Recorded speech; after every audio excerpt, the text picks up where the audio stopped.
Eu estava procurando informações sobre o Robert Kubica da Lotus Renault, onde pilota como titular agora o Bruno Senna. E, entre outras coisas, eu entrei no site da Lotus Renault GP e, por curiosidade, eu cliquei num ícone, Job Opportunities, as oportunidades de trabalho, né, na equipe.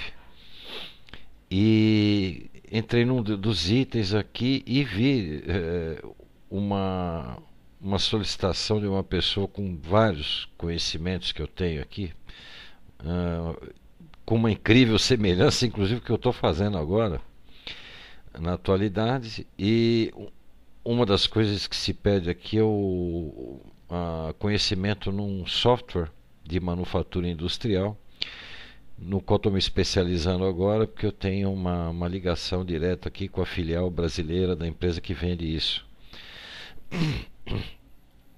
E isso me trouxe algumas lembranças que eu considero interessantes, principalmente porque ontem à tarde eu estava conversando com uma pessoa que é um grande amigo meu, que é um dos mais destacados consultores de carros de competição no Brasil, que é o José Minelli. E nós estávamos falando sobre a definição de ângulos de triângulo de suspensão, não do ponto de vista do ajuste, mas do ponto de vista de construção do carro, né?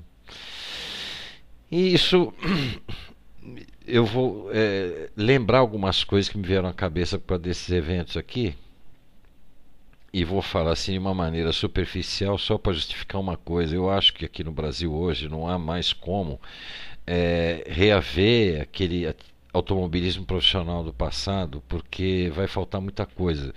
Eu não vou dizer que é impossível, pelo amor de Deus, não é isso, mas se nós começássemos a reerguer o automobilismo naqueles moldes profissionais do passado, que foi campeão, foi sensacional, nós teríamos, entre outras coisas, falta de mão de obra, né? Ah, aqui no Brasil, nós temos uma diferença incrível, impressionante, entre o nosso automobilismo e o automobilismo argentino. O automobilismo argentino, é, o Oreste Berta, ele é um exemplo de que o automobilismo argentino funciona. Ele é um cara que começou pequenininho, tem uma empresa hoje profissionalizada, tem gente especialista de tudo lá naquela empresa dele. Ele é reconhecido como o melhor preparador e construtor da América do Sul, e ele efetivamente é isso. O cara realmente é muito bom. Agora, ele teve ambiente para isso lá. O ambiente onde ele trabalha, que é o automobilismo argentino, deu certo, ele funcionou. O nosso aqui, nós já tivemos um ambiente que pudesse levar a isso, só que ele foi deteriorando, ruindo aos poucos até acabar completamente, né? No passado, um passado bem distante, o carro de turismo, de competição de turismo mais famoso do Brasil, que é a carreteira do Camilo Cristófaro, esse carro ele foi sendo modificado pelo Camilo absolutamente na unha, totalmente na unha. Era um híbrido bizarro de um monte de peça, de um monte de carro. Uma vez o Camilão, ele deu uma entrevista em que num determinado momento ele disse assim: e eu não parei de desenvolver minha carreteira. E ele foi desenvolvendo, desenvolvendo, desenvolvendo, até que um dia a carreteira teve que sair da competição porque ela não se enquadrava mais. Então o desenvolvimento parou, não porque ele chegou no fim, porque na verdade esse carro nunca acabou de ser desenvolvido, né? Eu acho que é o único no Brasil que está nessa condição. Na década de 70, o Wilson Fittipaldi criou a única equipe de Fórmula 1 brasileira.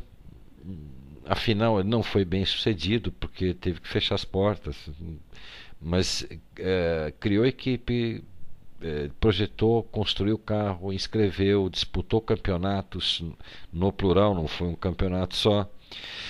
E o engenheiro que o primeiro engenheiro que a equipe teve, que foi o Ricardo Dívila, se não me engano, formado na FEI, ele foi ter um contato direto com o automobilismo europeu por conta de atuar na equipe, né? Ele viu o automobilismo europeu e toda a estrutura dele ali na frente do nariz dele. E por conta disso ele se fixou lá fora. Ele trabalhou no automobilismo europeu, no automobilismo japonês, se não me engano ele mora hoje em Paris, se tornou uma pessoa reconhecida, se especializou, se aprofundou no assunto. E curiosamente o Ricardo Dívila ele acabou tomando o mesmo rumo do que tomaria hoje um piloto brasileiro que quer ser profissional, né? A única saída que o cara tem depois que ele faz a etapa do kartismo é o aeroporto, não tem outra. Hoje em dia, o sujeito que sai do um campeonato de kart bem posicionado, campeão, e quer seguir o automobilismo internacional, quer seguir uma carreira no automobilismo, né? A única opção dele é ir para fora, porque aqui não tem uma coisa de base que vá educar nas pistas um piloto.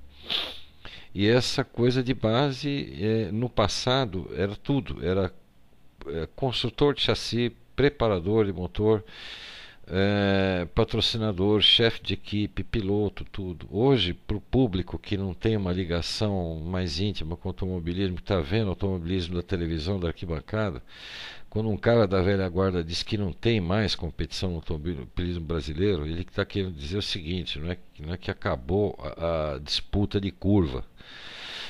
Isso ainda tem. E o que acabou foi aquela competição nos moldes clássicos em que alguém construía um carro ou comprava um carro de um construtor, preparava mecânica, montava, ajustava, um piloto ia lá andar com esse carro, muitas vezes pilotos que se interessavam também pelas características mecânicas. Então esse automobilismo garagista dessa época,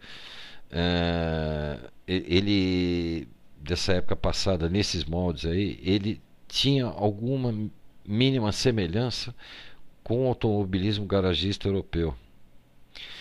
E estou falando assim daquele automobilismo europeu de base, né? Por isso que, por exemplo, a Copersucar Fittipaldi ela pôde ingressar no campeonato de Fórmula 1, porque naquela época havia condições deles terem uma equiparação tecnológica mínima com a categoria. Essa forma de automobilismo na Europa acabou há muitos anos, aquilo se desenvolveu e se sofisticou muito, muito, ao mesmo tempo que o nosso próprio automobilismo aqui andou para trás. Vocês podem ver que hoje o Frank Williams, equipe onde o Rubinho pilota, né, que é dele, ele era um mecânico garagista na década de 60 e hoje tem uma das equipes de Fórmula 1, é proprietário de uma delas.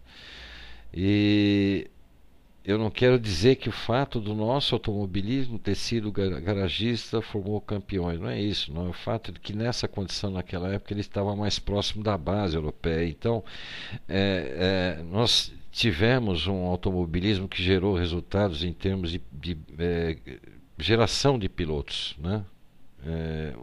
Houve uma formação. Atrás desses pilotos tinham os chefes de equipe, os mecânicos, os construtores e tudo mais. Essa gente hoje está de cabelo branco, se ainda tem cabelo na cabeça e quando está vivo, enrugado. Tem uma bagagem de conhecimento na cabeça deles totalmente preservada e não tem mais o que fazer com isso, porque não há ambiente para isso aí. E enquanto que na Argentina a coisa não é bem assim, né? E eu diria que hoje, se a gente fosse fazer renascer esse automobilismo do passado nesses moldes aí, faltaria mão de obra, porque caras que são capazes de conceituar um monoposto do começo ao fim, construir ele, colocar lá na pista e acertar isso conjuntamente com o piloto, eu diria que deve sobrar assim, não deve dar os dedos de uma mão, vai. Hoje tem muito pouca gente. Não quero desmerecer o preparador brasileiro, eu quero dizer que ele não tem ambiente mais para isso. Esse ambiente acabou e sobraram os caras da velha guarda. Os outros hoje são caras que eles são obrigatoriamente limitados a dar assistência de pista e fazer manutenção da mecânica. Até mesmo uma das nossas boas categorias hoje aqui no Brasil está utilizando motores do Oreste Berta. E é uma categoria que vai bem, a marcas, né? Está indo muito bem.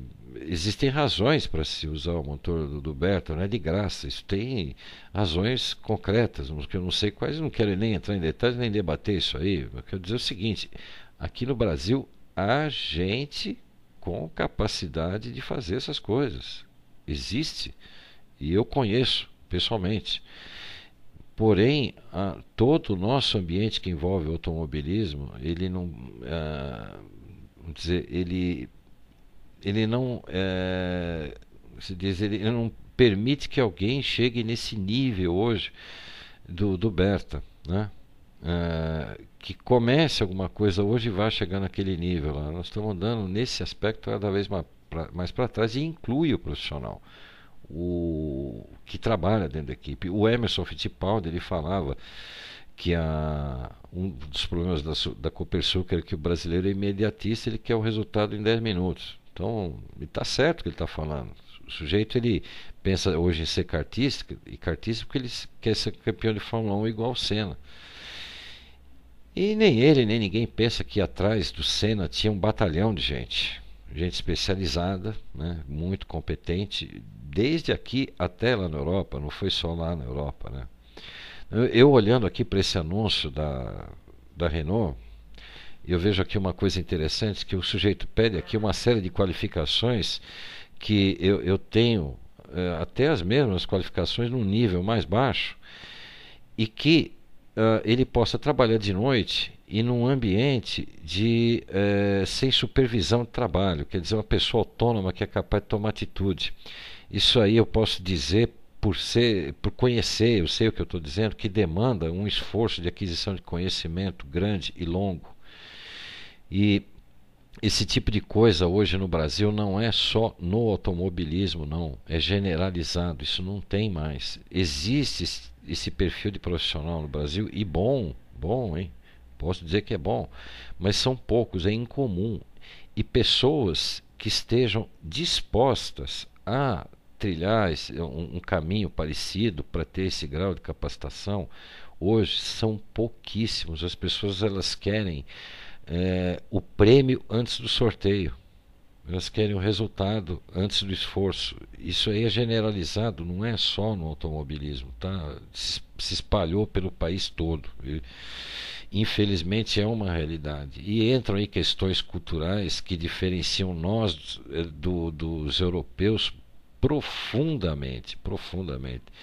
Por isso eu penso que se o nosso automobilismo ele renascesse naqueles moldes anteriores, iria demorar muito, mas muito mesmo, para que a gente conseguisse ter um resultado bom a ponto de conseguir formar pilotos bem formados e capacitados, porque até mesmo mão de obra bem qualificada e interessada para isso hoje falta, porque o ambiente acabou, ele já era, e restaram algumas lembranças que no caso são, entre outras coisas, alguns amigos meus que me contam histórias dessa época aí que são fantásticas e que adoram, amam o trabalho deles de paixão, coisa que hoje em dia não é comum no profissionalismo no Brasil, nem mesmo no automobilismo.